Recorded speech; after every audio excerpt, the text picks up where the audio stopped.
What's the deal, my people? You know it is Don Tony Teflon. I'm back at you with another one. And Season 6, Episode 8 of Better Call Saul has aired at the Tribeca Film Festival. Now, after this came out, there were numerous people reporting to have seen this episode and given out the details of what happens this episode, therefore making it a leak. Is this leak credible? I can't tell you that. Did this person really see it? I can't tell you that. All I can do is tell you the leak, and you would have to decide all of that for yourself. And that's what I'm going to give you the opportunity to do. So careful for spoilers for Season 6, Episode 8, just in case this is exactly what we're going to see in this next upcoming episode.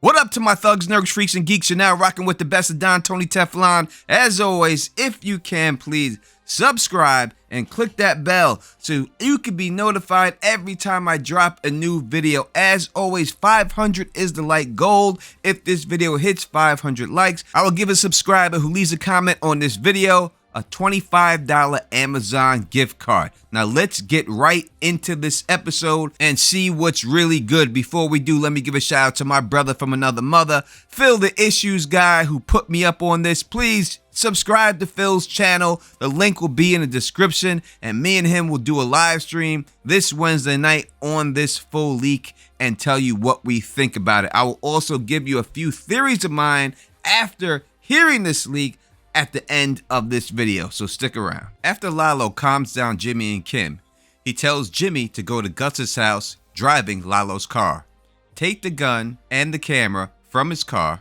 knock on his door, kill him with the gun, and take a picture of his body.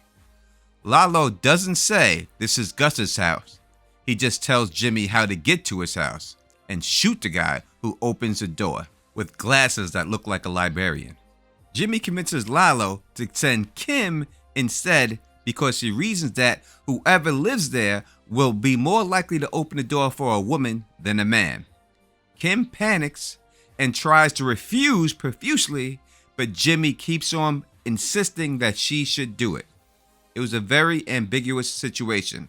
It was hard to tell if Jimmy was doing this to save Kim by getting away from Lalo, or if he was trying to save himself by sending Kim to do something very dangerous. In this scene, Kim is panicking really badly. Very good acting.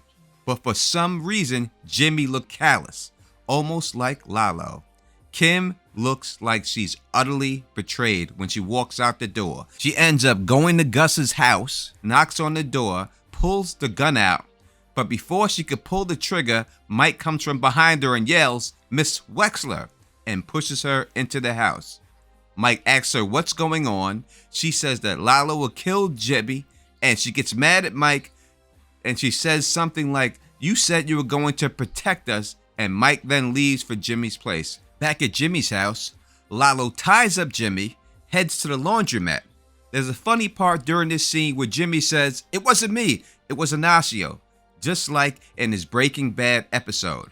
Lalo gets to the laundromat before Gus gets there and ambushes him. He kills all of Gus's men and forces him to show him the underground lab at gunpoint. Throughout this whole time, he's recording on his camera for Don Eladio. In the basement, Gus kicks the cable that's connected to the lights to cause a blackout, and he uses the gun that's stashed away in the forklift to mortally wound Lalo in complete darkness. Lalo gets shot in his upper chest and neck area.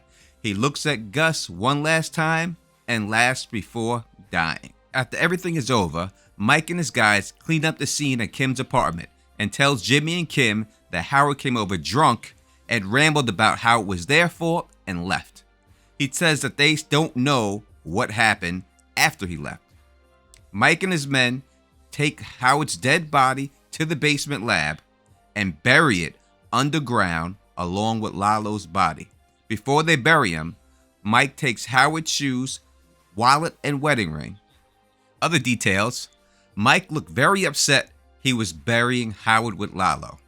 The cold open was at a beach with shoes floating in the water and being carried back and forth by the waves. A bit further away from that is Howard's car playing with classical music with his wallet and wedding ring left on top of the car. They did leave cocaine inside of the car, and Mike did make it look like he did visit Jimmy and Kim and left to drive several states over to a beach somewhere and killed himself by drowning himself in the ocean.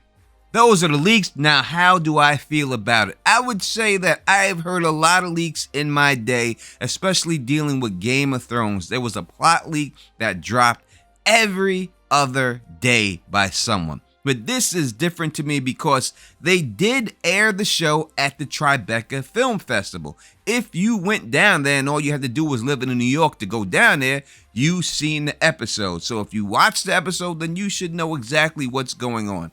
Why would this person make this up? I don't know, maybe the clout chase, but to me, it does sound credible. I do believe that this is how it's going to go down. It wraps up a couple of plot points, and it does kill Lalo faster than I thought that he would. But it drives the wedge between Jim and Kim, and that's truly what has to happen this season. I always thought that Jim would betray Kim and make her realize that her supporting him all this time is just something that she should not have been doing, that it was a one-way street.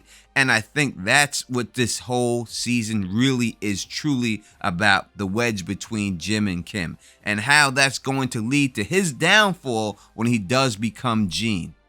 Now he's going to have to explain to her that he was trying to protect her, and she's going to be like, really? You trying to protect me by sending me off to kill somebody? It's just no coming back for him in this situation with her. That's just going to be the end of their relationship, and you'll see it carry on during this season. But again, wow, Lalo dead just like that. I thought he would die at the hands of Gus. I did, and I thought that he would be buried down there, and he was. So those fan theories, my theory that I thought would happen, did come true in this. And it shows how Kim and Jim would not know exactly what happened to the bodies of Lalo. Now, as for Howard, I don't think it's going to work. I thought that they would do something inside of the house, right? But I don't see how that works now. I think we can tie this into them getting in trouble for this situation, and how I'm going to explain it right now. If we look at the teaser trailer, we do see that there is blood splatter on the candle. Now, I know the room is supposed to be cleaned up, and these guys are professionals and they know exactly what they're doing, but I think most likely in their haste, they will not notice this blood splatter. And I think that is what's going to come back to haunt them in the end, is this candle.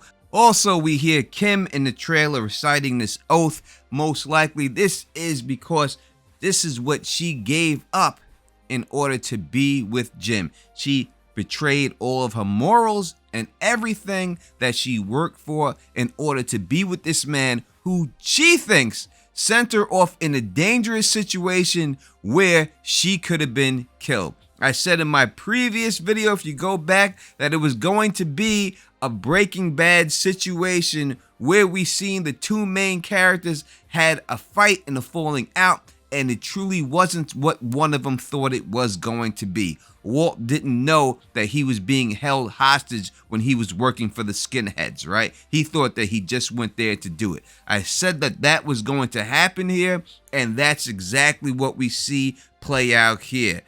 Jim is going to try to convince her that he was doing it for her best interest, trying to get her away from this killer. And then she's going to be like, you tried to get me away from a killer to go kill somebody. How did you think that was going to help me? Now, is he just dirty? And does he just do this in order just to save his own ass? I think that Saul Goodman, that's the character that we know would do something like that. But if we're dealing with Jim, I do believe that his feelings for Kim are genuine. He really thought that he was doing the best thing for her. But you tell me in the comment section what you think. Shout outs to my man Phil the Issues Guy who put me up on this scoop. Me and him will do a live stream about this on Wednesday. Make sure you subscribe and click that bell so you can be notified when we do go live. And you know who it is. Peace and stay sexy.